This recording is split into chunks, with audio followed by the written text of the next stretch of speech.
Welcome back. In this video, we'll explore how to actually work with lists in Python. We already know what lists are and how to create them, but now let's see how to add, remove, update, and combine them. All very useful in bioinformatics when managing multiple DNA or protein sequences.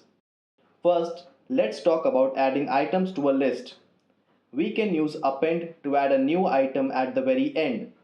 We can use insert if we want to add something at a specific position, and we can use extend if we want to add multiple items from another list. To remove items, Python gives us a few options. Remove will delete a specific item by value. Pop will delete by index and also return that deleted item, which is very handy. And clear will simply empty the list completely. Updating items. Unlike strings, lists are mutable, meaning we can change their items. If I know the index, I can simply assign a new value at that position. We can also replace multiple items at once using slice assignment. Searching and counting. If I want to know where a particular gene or sequence is inside the list, I can use the index method. If I want to know how many times a sequence appears, I can use count. These are quick and useful for searching through biological datasets. Sorting and reversing are often needed when dealing with read counts or sorted gene names. Sort will arrange them in ascending order by default. If I set reverse equals true, it will sort in descending order, and reverse simply flips the order of items in the list. We can also combine multiple lists. The plus operator joins two lists into one. The star operator repeats the list multiple times. Now that we have gone through the key concepts on the slides, let's switch over to Jupyter Notebook and see how these list operations actually work in practice. Here I am creating a list called DNA underscore list with three codons ATG, CGT and TTA.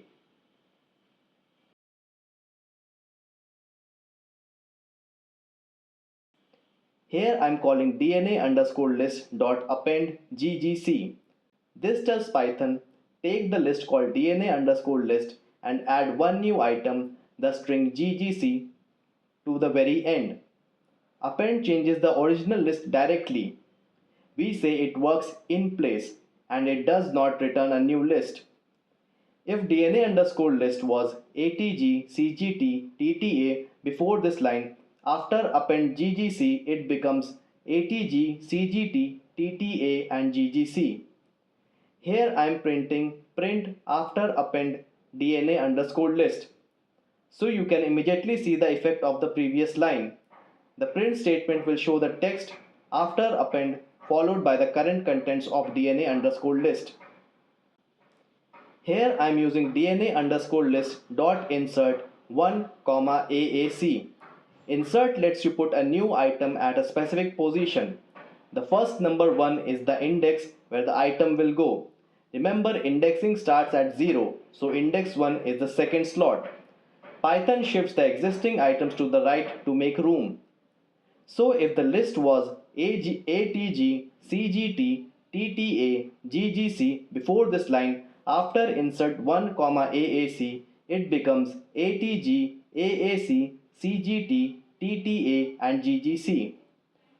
Here I am printing print after insert at index 1, DNA underscore list. The output will be ATG, AAC, CGT, TTA and GGC. Here I am executing DNA underscore list dot extend CGA and TTG. Extend takes an iterable, here a list of two items, and appends each element from that iterable to the end of DNA underscore list. Important difference from append is, append would add the whole list as a single item, but extend adds each element individually. After this line, the list becomes ATG, AAC, CGT, TTA, GGC, CGA and TTG. Here I am printing print after extend, DNA underscore list. So you can verify the final state of the list. The output will look like after extend ATG, AAC, CGT, TTA, GGC, CGA and TTG. Here I am adding some quick practical notes with supporting code so that you can actually see the behavior of append, insert and extend in detail. Here I am first creating DNA underscore list equals to ATG, CGT. Then I am appending TTA and then I print it. Notice that DNA underscore list gets updated. We can say that append modifies the original list and doesn't return a new one. Here I am inserting TTA at index 10.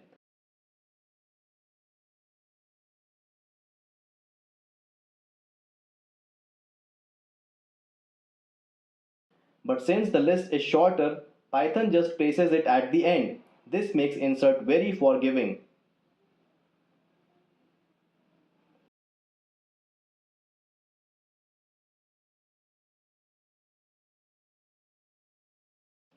Here I am inserting AAC at index -1. Negative indices in Python count from the right, so this line places AAC just before the last item.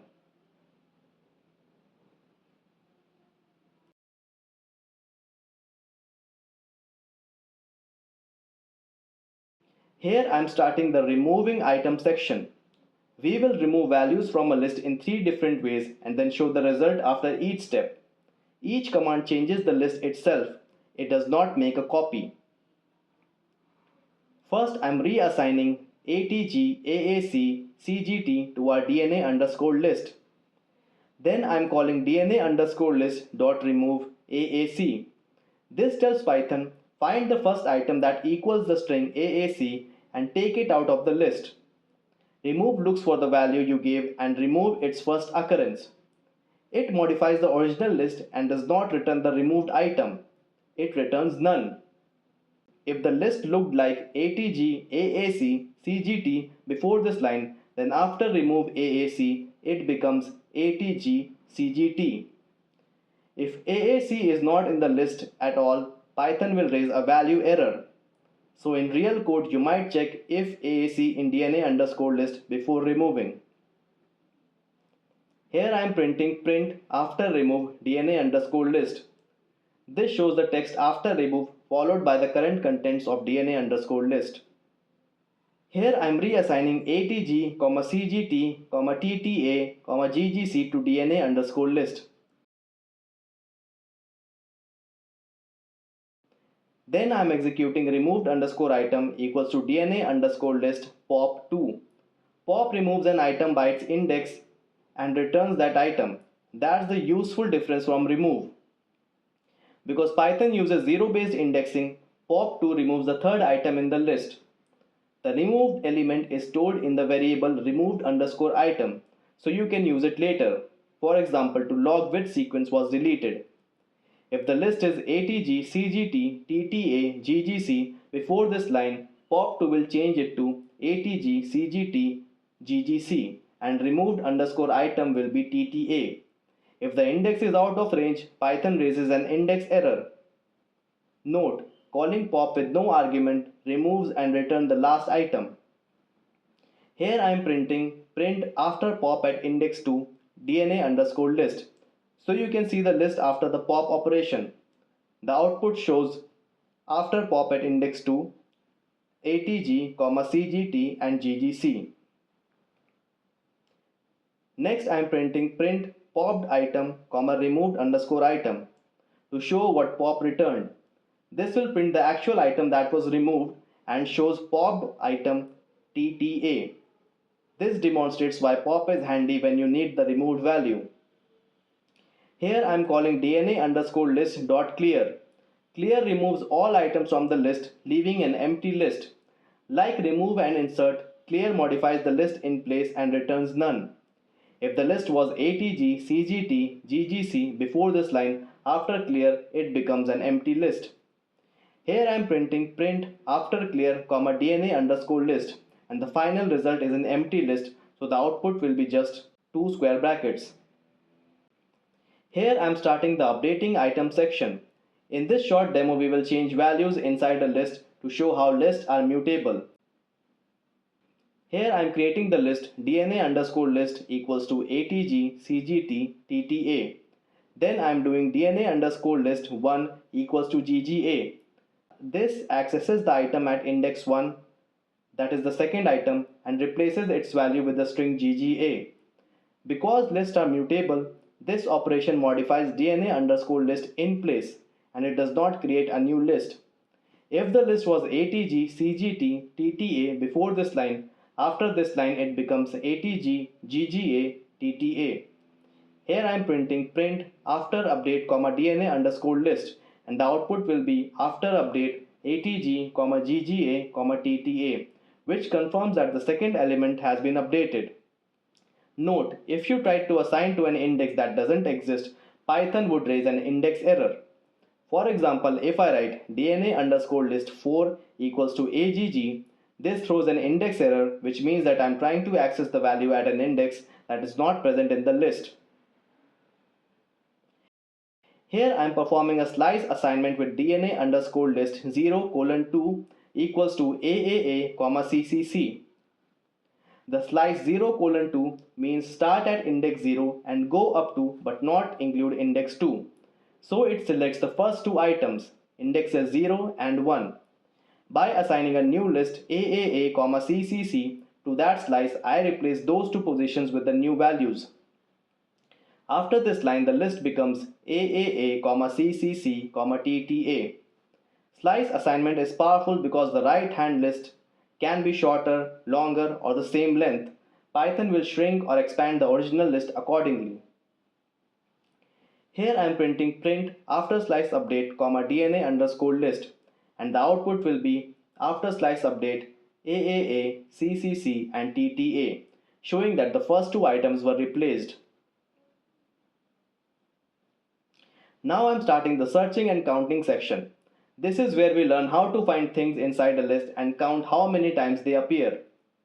Then I am creating the list DNA underscore list equals to ATG, CGT, TTA, ATG, and CGT. Notice that ATG and CGT appear more than once. That's important for counting later. Here I am using the method .index with print index of TTA, DNA underscore list .index TTA. The .index method looks through the list and returns the position of the first occurrence of the value TTA.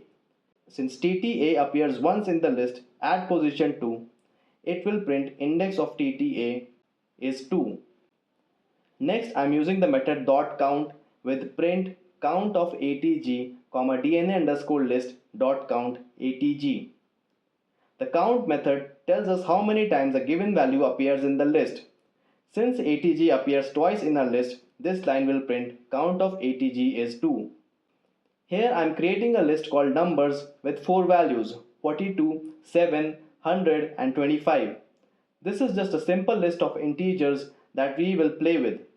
Next I am calling numbers.sort. This rearranges the numbers in ascending order. That means from smallest to the largest. After sorting, I print the list and we can clearly see the numbers are now in increasing order. Next, I am calling numbers.sort reverse equals to true. By passing reverse equals to true, I tell Python to sort in descending order. That means from the largest down to the smallest. I print again to confirm the list is sorted from high to low. Here I am calling numbers.reverse. Unlike sort, this does not arrange by value. It just flips the list order as it currently is. So the very first element becomes the last and the last becomes the first. After printing, we can see the exact reversed order of the numbers. Here I am creating the first list with list1 equals to ATG, TTA, and then I am creating the second list with list2 equals to GGC, CGA. Then I am concatenating the list with combined equals to list1 plus list2. The plus operator tells Python to make a new list that contains the items of list1 followed by the items of list2. So combined will be ATG, TTA, GGC and CGA. Important point here is that I am not changing list1 or list2. I am creating a brand new list called combined. Here I am printing the result with print concatenated, combined. This line displays the text concatenated followed by the contents of the new combined list. Here I am repeating list 1 with repeated equals to list 1 into 2. The star operator produces a new list where the original list items are repeated the given number of times. So repeated will be ATG, TTA, ATG, TTA. This is useful when you want duplicate copies of a small pattern for testing or demonstration. Here I am printing the repeated list with print repeated, repeated. This shows repeated ATG, TTA and ATG, TTA. Here I am extending list 1 in place with list1.extend list 2. Extend takes each element from list 2 and appends it to the end of the list 1. After this line, list 1 itself becomes ATG, TTA, GGC and CGA. Note the difference from plus. Extend modifies the list 1 directly and does not create a separate new list. Here I am printing print after extend, list 1. So we can verify that list 1 has been changed. The output will read after extend ATG, TTA, GGC and CGA. Let's wrap things up with a quick recap of Python list operations. To add items, you can use append to add one item at the end, insert to put an item at a specific position, and extend to add multiple items from another list. For removing items, remove deletes a specific value, pop removes by index and also gives you back the removed item, and clear wipes the entire list. To update items, direct assignment with square brackets is all you need. For searching, index gives the position of the first match while count tells you how many times a value appears in the list. For sorting and reversing, sort arranges items in ascending or descending order and reverse simply flips the list. Finally, for combining lists, you can use the plus operator to concatenate, the star operator to repeat, and extend to merge another list items. These simple tools are the foundation for working with lists, and mastering them makes handling data in Python much easier. Thanks so much for watching. I hope this walkthrough gave you a solid understanding of how to work with lists in Python, especially with the bioinformatics twist. If you found this helpful, please give it a like, share it with your fellow bioinformaticians, and don't forget to subscribe for more Python tutorials, coding tips, and practical examples. Got a question or want to see a specific topic covered next? Leave a comment below.